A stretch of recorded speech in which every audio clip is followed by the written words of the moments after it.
Mariana's an interesting one because Mariana's the only song I have ever written for the band that pretty much stayed the way I wrote it. With no intent of it. I mean, it's never happened that way before. Whenever I bring things to the table, it inevitably changes, and it should, because you have different musicians playing. You know, I mean, you write it as you think, but when the musicians take it over, they have to adjust for their play style. I certainly adjust things for my singing style. But this one didn't change a whole lot.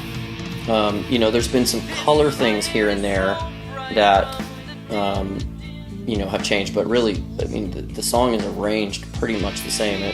And you know, when I submitted it to the band, you know, Greg just kind of listened to it and said, yeah, this is done. Yeah, with Mariana. I really enjoyed all the songs. But Mariana, it has a character to it that I really like. And, you know, one of the things about Mariana is that Mariana, out of all the songs, I think the production is a little less transparent. You know, one of the things that, you know, we want is you want the audience, people that listen to the music, to accept to hear the song without necessarily hearing all of the production things that you can do, especially with modern DAWs. So a lot of times, you know, you do these things in the studio because you can. But Mariana definitely has, especially in the vocal, a lot of delay that's used, but it's in keeping with the storytelling of the song. Neil and Greg have a really strong sense of storytelling with their music, and I think that's really important, which is why I believe that from track to track to track, there's, even though the guitars sound the same, the vocals may sound the same, there's a difference because of the nature of the songwriting and the arrangement. But with Mariana, there was this idea of a buoy sound, and so in the middle eight, I guess we call it the middle eight. We call it the bridge. I guess the older term would be the middle eight, right? But in the bridge, Greg and I, as we were working, came up with a sound that had this feeling of a buoy in the water. The pre-production version of it was just great, and it wasn't until we did pre-production that I was certain that Mariana was going to make it. What pre-production is, it's an opportunity for the band to come together and to record. We know it's not going to be a final track, but certainly if there's magic there, it can be used. So it gave us an opportunity to do some selection with vocal microphones. So Neil and I went through my collection and found different microphones that really suited his voice, and also not just microphones, but also preamps. As preamps have different qualities, so you might use a dynamic mic. So we used a dynamic mic with a tube preamp, and then we used a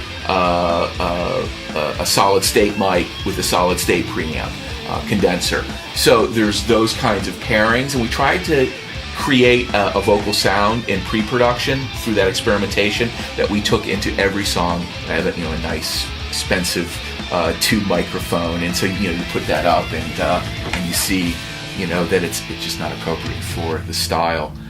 So we ended up using a Shure SM7B, which is really a very, very go-to microphone, especially for the kind of power that Neil has in his voice. This beast is unleashed, where titles learn to crawl. So it was a very quick understanding as to what we were going to use for those lead vocals. One of the things that Neil likes to do is, as a writer and as a performer, he likes to have a variety with his vocal lines. So with the lower end, a lot of it was vocal performance and proximity. So with a microphone, the closer you get to the diaphragm of the microphone, the different character of the sound. So Neil and I really worked with that. So using microphone selection and proximity, we're able to get those different sounds without to go in and do a whole bunch of crazy kinds of effects that we can do now with DAWs. When I was doing this 30 years ago, it was you were hitting tape. I'm Bill's assistant. At the moment. Soon to be ex-assistant.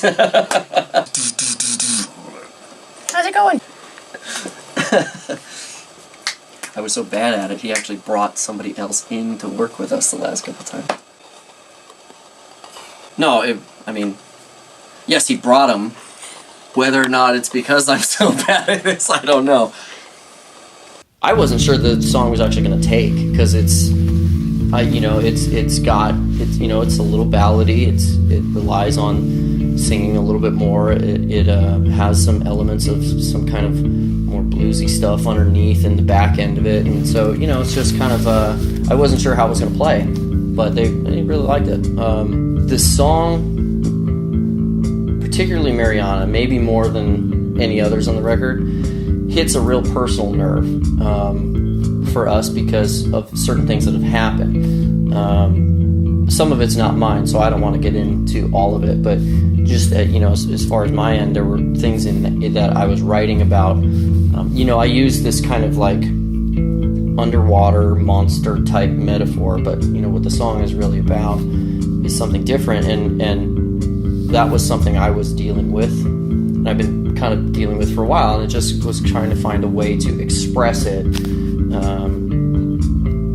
and it ended up kind of hitting an accidental nerve in that, and again, I don't want to get too far into that, but maybe someday we'll talk about that, but it's not necessarily my business to do that. But Mariana just kind of ended up working, and I'm hoping one day that when we do it live that we're able to really dramatize it. I mean, just dramatize the shit out of it and find some really fun ways to explore it, because there's so much openness in the song that I feel like there's more there that we haven't found yet.